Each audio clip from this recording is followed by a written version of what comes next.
কলকাতার টালিগঞ্জের কাছে বহু প্রসিদ্ধ এক মন্দির শ্রী শ্রী করুণাময়ী কালী মন্দির। দক্ষিণ কলকাতার মানুষদের কাছে এটি একটি অত্যন্ত পুণ্যস্থান। 1760 সালে সাবর্ণ দুলাল রায়চৌধুরীর বাড়ির ছেলে নন্দ দুলাল রায়চৌধুরী এই মন্দিরটি প্রতিষ্ঠা করেছিলেন। এই মন্দির প্রতিষ্ঠার পিছনে রয়েছে এক গল্প। নন্দ দুলাল রায়চৌধুরীর 3টি পুত্র সন্তান ছিল। তার ইচ্ছা হয়েছিল তার একটি কন্যা সন্তান হোক। তার ইচ্ছেও পূরণ হয়, একটি কন্যা সন্তানও হয়। তিনি তার নাম লিখেছিলেন করুণাময়ী।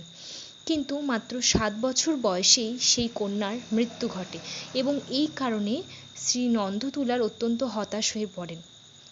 তিনি তারপর স্বপ্নে একদিন দেখেন, মা তাকে দেখা দেন এবং মা বলেন, তুমি চিন্তা করো না, আমি তোমায় কখনোই ছেড়ে যাব না। আমি তোমার কন্যা রূপে তোমার কাছে সদা সর্বদা বিরাজ করব।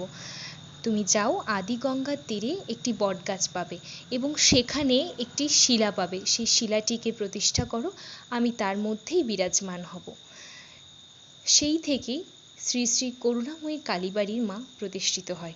মা এখানে খুবই জাগ্রত। মায়ের কাছে কিছু চাইলে মা কখনোই ভক্তদের ফেরায় না। তাই অবশ্যই শ্রী শ্রী করুণাময়ী কালীবাড়ি